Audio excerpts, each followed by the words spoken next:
নমস্কার বন্ধুরা, cooking talking চ্যানেলে সকল দর্শকদের জানাই স্বাগত। বন্ধুরা, আজ আমি আপনাদের জন্য টমেটো সসের রেসিপি নিয়ে এসেছি। টমেটো সস খুব কম ইনগ্রিডিয়েন্টস দিয়ে বানানো হয়। কিভাবে সেটা বানানো হয় এই কম ইনগ্রিডিয়েন্টস দিয়ে সেটাই আজকে দেখাবো। আপনারাও বাড়িতে এই টমেটো সস বানিয়ে দেখতে পারেন। খুব সহজ উপায়ে কিভাবে বানিয়েছি আপনাদের দেখাচ্ছি। তার আগে বন্ধুরা, আপনাদের কাছে একটু অনুরোধ রইল আমার চ্যানেলটিকে সাবস্ক্রাইব আর বেল আইকন প্রেস করার জন্য। তো চলুন দেখে নেওয়া যায় কিভাবে এই রেসিপিটি আমি বানিয়েছি। প্রথমে আমি এই টমেটোগুলো ভালো করে ধুয়ে নিয়েছি। ধুয়ে নিয়ে দেখুন টমেটো সস এই যে বানিয়েছি। কিভাবে বানিয়েছি এবার দেখাচ্ছি।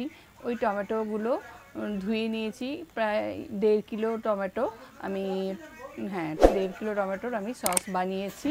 আর সেটা কিভাবে বানিয়েছি সেটাই দেখাচ্ছি। ধুয়ে নিয়ে তারপর এটাকে কেটে নিয়েছি।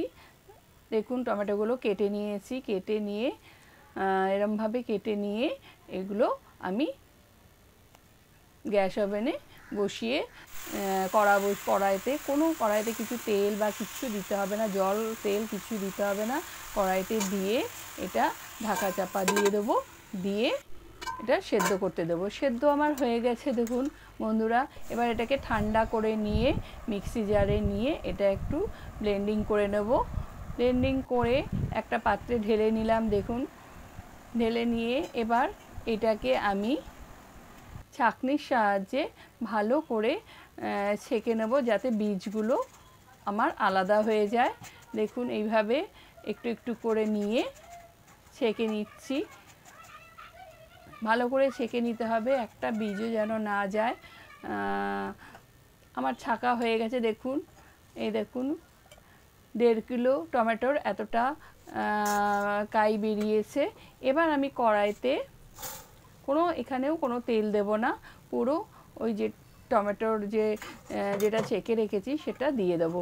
দিয়ে এটা ফুটতে দিতে হবে, ভালো করে ফুটতে দিতে হবে। আর বারে বারে নাড়তে হবে, যাতে কড়ার তলায় যাতে লেগে না যায়। সেই জন্য নেড়ে নেড়ে ভালো করে জলটা যাতে শুকিয়ে যায় সেই জন্য নাড়তে দিতে হবে। এখানে আমি দিয়ে দিলাম দেখুন কাশ্মীরি মির্চের গুঁড়ো। কাশ্মীরি মির্চের গুঁড়ো দিয়ে একটু রঙটা যাতে সুন্দর হয় সেই জন্য। আর দিয়ে দিলাম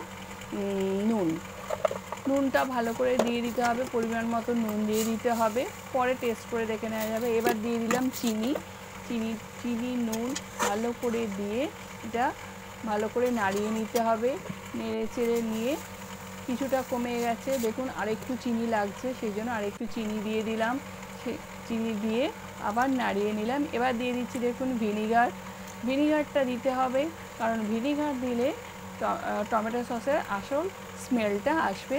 আর এটা প্রিজার্ভও ভালো করে করা যাবে, অনেক দিন ধরে প্রিজার্ভ করা যাবে। এইভাবে নেড়ে নেড়ে নিয়ে দেখুন জলটা শুকিয়ে গেছে। এই দেখুন আমি খুন্তির সাহায্যে দেখাচ্ছি, জলটা পুরোই শুকিয়ে গেছে। এবার দেখুন কীরকম বলকগুলো উঠছে। এবার আমি কড়াটা গ্যাস থেকে নামিয়ে নিয়েছি। এবার আমি টেস্ট করব যে এটা হয়েছে কি না।